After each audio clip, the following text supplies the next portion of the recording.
الٹے قدم تیری انگلی اٹھ گئی مہتا کلیجہ چھن گیا. جیسے ہی انگلی اٹھائے چاند پھٹ گیا. اب صبح قیامت تک خدا نے اس میں سیل ڈال دیا کہ صبح قیامت تک چاند کو کوئی چیرے گا نہیں. جو چیرنا تھا وہ چیر دیا ہے. اب کسی کو اجازت نہیں، اس لیے کہ خدا بھی یہی چاہتا ہے کہ میرے مصطفیٰ جو ہے یہ اللہ تبارک و تعالیٰ کے محبوب ہے اور خدا ان کا بیٹی بھی. یہ دونوں ہیں. اب آگے فرماتے ہیں وہ سرور کشور رسالت، وہ سرور کشور رسالت حضور صلی اللہ تعالیٰ علیہ وسلم کی ذات کو فرماتے ہیں وہ سرور کشور رسالت حضور کی ذات مقدسہ ہے. اور وہی ہے اول، وہی ہے آخر، وہی ہے ظاہر، وہی ہے باطن. اول بھی حضور، آخر بھی حضور، ظاہر بھی حضور، باطن بھی حضور. وہی ہے اول، وہی ہے آخر، وہی ہے ظاہر، وہی ہے باطن. اسی کے جلوے اسی سے ملنے. کس کے جلوے؟ خدا کے جلوے خدا سے ملنے. اللہ اکبر، کیا شعر ہے یہ. شعر دیکھیے، اسی کے جلوے اسی سے ملنے، اسی سے اس کی طرف گئے، اسی سے اس کی طرف گئے تھے. کسی سے؟ خدا سے. کس کے طرف گئے؟ خدا کی طرف گئے. تو اللہ تبارک و تعالی اس پورے واقعے کو کیا فرماتا ہے؟ سبحان الذی اسری بعبدہ لیلا من المسجد الحرام. پاک ہے وضع. اللہ پورے اس واقعے کو سبحان اللہ کہا. ہم بھی آج پورا سبحان اللہ بولنا. جب خدا کہہ رہا ہے معراج کا واقعہ سبحان اللہ، تو اب ہمیں بندوں کو بھی چاہیے کہ معراج کا واقعہ سبحان اللہ. ارے معراج کہتے کسے؟ معراج اسے کہتے ہیں جو سینے میں تھا، آنکھوں میں آیا، خدا کو دیکھا، معراج. اب حضور کی معراج نہیں ہوئی، وہ کہتے ہیں کہ معراج حضور کی، حضور کی، حضور کی. ارے حضور کی نہیں، معراج کس کی ہوئی؟ سب سے پہلے حضرت جبریل کی ہوئی، بعد میں حضرت ام ہانی کی گھر کی ہوئی، بعد میں مسجد اقصی کی ہوئی، بعد مسجد حرم کی ہوئی، بعد میں پہلے آسمان کی معراج، دوسرے آسمان کی معراج، تیسرے آسمان کی معراج، ساتواں آسمان کی معراج، جنت کی معراج، سدرۃ المنتہا کی معراج، لامتا کی معراج. اے مصطفیٰ آپ کی معراج کیا ہے؟ تو مصطفیٰ جان رحمت فرماتے ہیں میں جہاں سے گزرا وہ تمام کی معراج ہو گئی اور میری معراج میرے خدا کو دیکھنے پر ہو گئی. معراج کیا ہے؟ ہم سنی وہ ہے معراج بھی مانتے ہیں، میلاد بھی مانتے ہیں.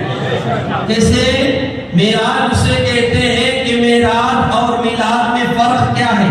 اللہ تبارک و تعالیٰ نے اپنے نبی کو امتیوں کے لیے نبی رسول کو زمین پر بھیجا تو اسے میلاد کہتے ہیں. اور حضور ہمارے لیے آئے، اسے میلاد کہتے ہیں. اور ہمارے لیے مصطفیٰ آسمان پر گئے تو اسے معراج کہتے ہیں. ہم سنی میلاد بھی مناتے ہیں، معراج بھی مناتے ہیں اور بتاتے یہ ہے کہ مصطفیٰ جان رحمت سرور کائنات ہر اس سنی کی پراپرٹی ہے جس میں عشق مصطفیٰ کی قندیل روشن ہے. ہر کوئی ہم لوگ دنیا میں چاہتے ہیں کیا محبت ملے گی، کیا آپ کو فائدہ ملے گا. اب دنیا سے محبت کریں، دنیا کے انسان سے محبت کریں، وہ محبت آپ سے کب تک کرتا رہے گا؟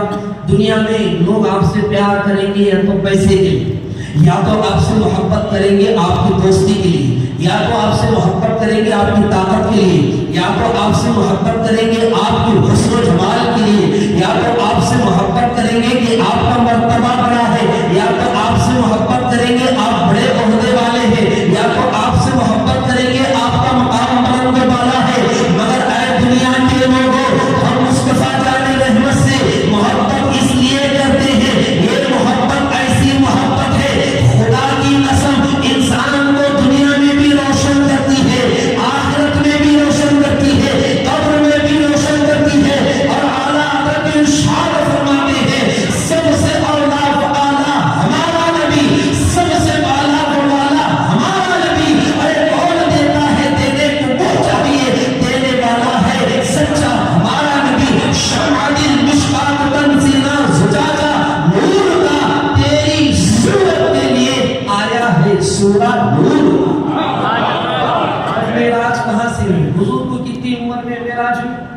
کتنی عمر تھی حضور کی معراج کی وقت؟ آپ پہ کوئی سوال کر لے گا، پوچھ لے گا آپ مسلمان ہیں، حضور کو کون سی عمر میں خدا نے معراج پر بلایا؟ عمر کیا تھی حضور کی؟ کیا 40 سال تھی؟ اور حضور کی عمر 30 سال تھی؟ کتنی سال کی عمر میں رسول پاک معراج کے لیے تشریف لے گئے؟ تو بتاتے ہیں کہ اللہ کے رسول پاک کی ٹوٹل عمر شریف 63 سال، 63 ایئرز اللہ کے رسول پاک کی عمر شریفہ تھی۔ اور حضور صلی اللہ تعالیٰ علیہ وآلہ وسلم جب معراج کے لیے گئے تو حضور کی عمر اس وقت 50 پر 1 سال 5 مہینے تھی، 50 پہ 1 سال 5 مہینے تھی، اور پیر کا ہی دن تھا، پیر کا دن تھا، اور خدا نے مصطفیٰ کو پیر کے دن جوڑ کر رکھا۔ حضور کو خدا نے پیدا فرمایا پیر کے دن، اور حضور نے اللہ تبارک و تعالیٰ نے اللہ تبارک و تعالیٰ نے حضور کو پیدا فرمایا پیر کے دن، اور اللہ تبارک و تعالیٰ نے حضور کو ظاہری وصال فرمایا پیر کے دن، اور اللہ تعالیٰ نے اپنے نبی کو معراج پہ بلایا پیر کے دن، اور اللہ تبارک و تعالیٰ نے حضور کو معراج سے واپس بلوایا پیر کے دن، اور اللہ تبارک و تعالیٰ نے نبی نبوت کے اعلان کیے